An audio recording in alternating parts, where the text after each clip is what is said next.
Well, in today's episode, I'm taking you along to the Outdoorama in Novi, Michigan, and I was able to meet Ernie Power from the Tethrd team, as well as John Eberhart. So come along with me and let's see what they had to offer.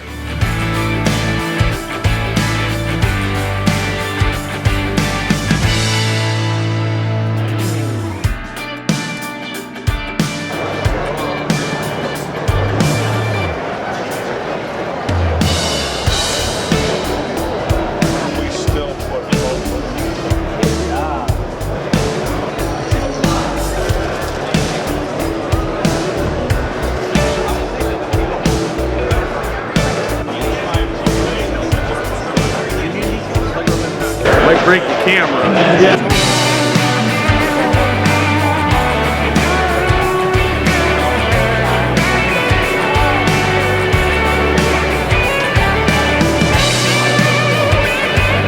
See the tie in the fire, like with the BMPD. I mean, like, what is that? Yeah, cool. I'll let me know when you're ready. Hey, what's up? I'm Scott Zig with Time's Up Outdoors, and a little bit about us. We started about 2 years ago. We have a hunting and fishing show on Carbon TV as well as YouTube, and we have a podcast on iTunes and all the other podcast listening places. You can watch our video podcast on Carbon TV as well. Basically, what we're all three of us are firemen. We work for the city of Detroit, so we wanted to kind of tie in our life as firemen with the outdoors into a show somehow, and we're still working through it.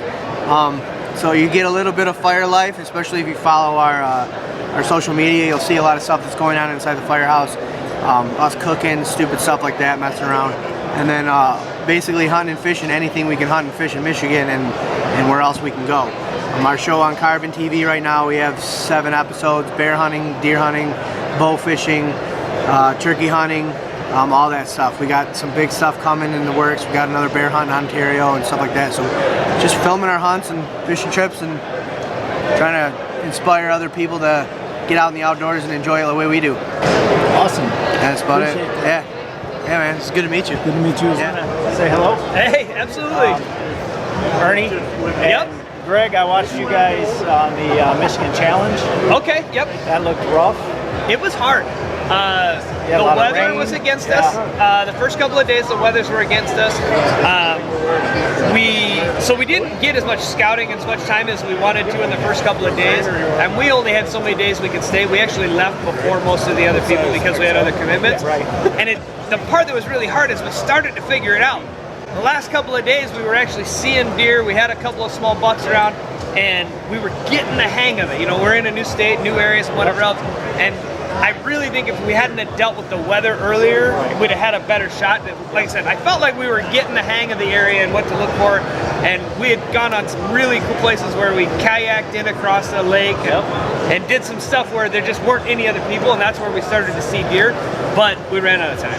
Well, it was awesome. I mean, I think it was rough for everybody. It was. I mean, the rain, it was rough for me, even hunting down in my little neck of the woods, so that rain was just horrific. So. It was. I mean, it wasn't even like a rain that you could, you know, I'll just man up and deal with it. It was more than that. It was too much. Yeah.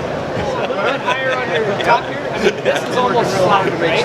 This is where I run mine. Oh yeah. Middle of the road, right? Middle of the road. That's the best place. So, and if you come to a time you need this out of the way, just pull it down. I'm Ross Graveling with Sportspersons Ministries. We are an outdoor ministry. Our focus is reaching people with the outdoors that are in the outdoors and joining them in adventures and telling them about the one that created all of it. So we work with churches and help them start outdoor ministries. We speak at wild game dinners, and then we host a whole bunch of events for kids and people. So we have fishing stuff that we do. We do a bunch of different hunts.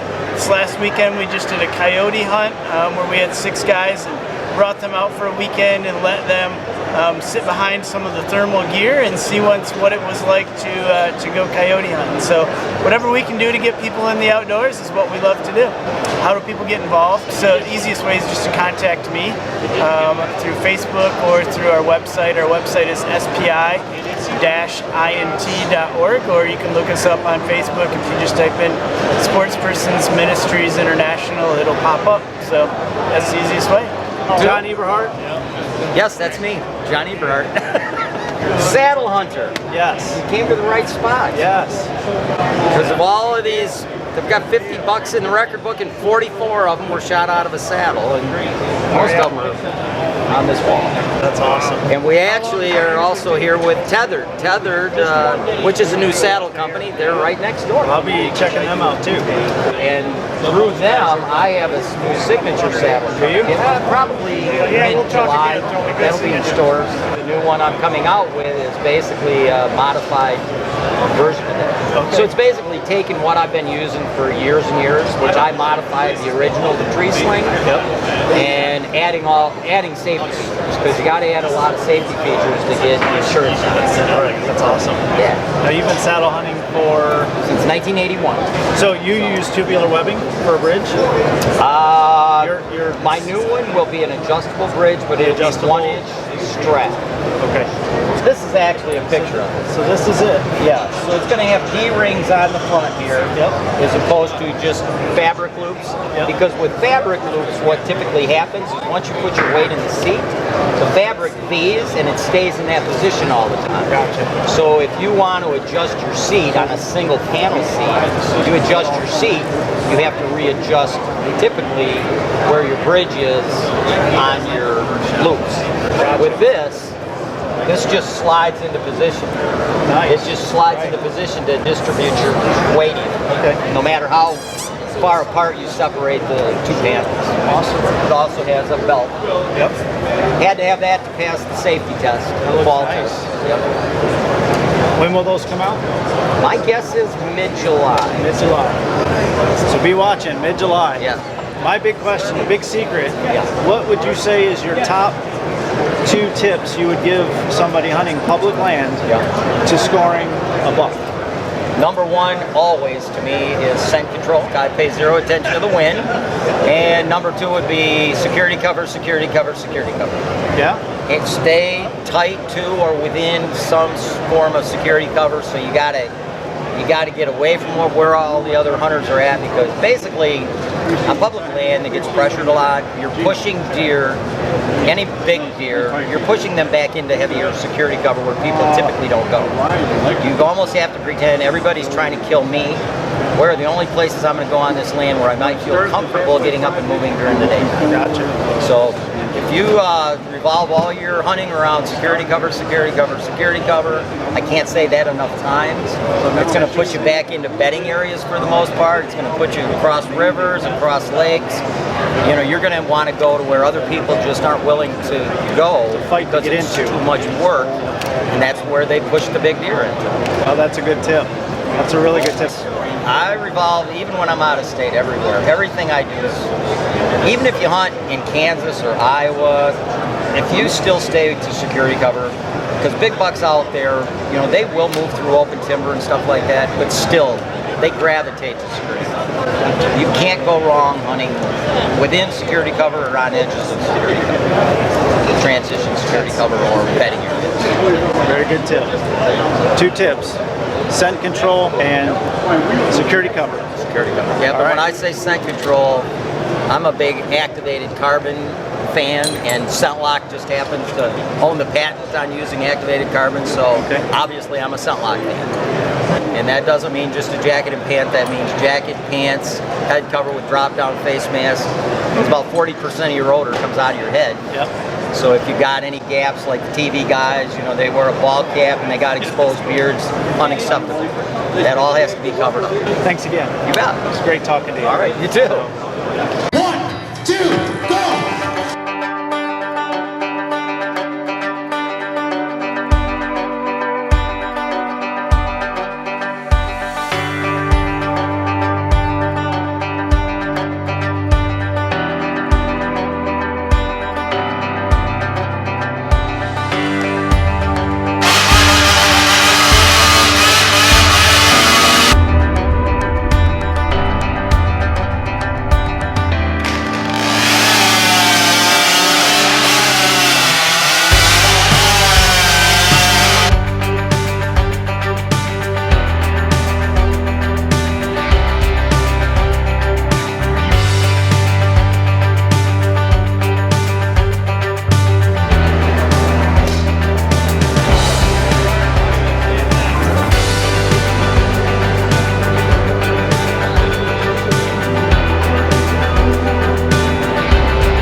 well, that's going to do it for today. I appreciate you guys joining me at the Outdoorama 2020, and hope you guys are doing well, and we'll talk to you later.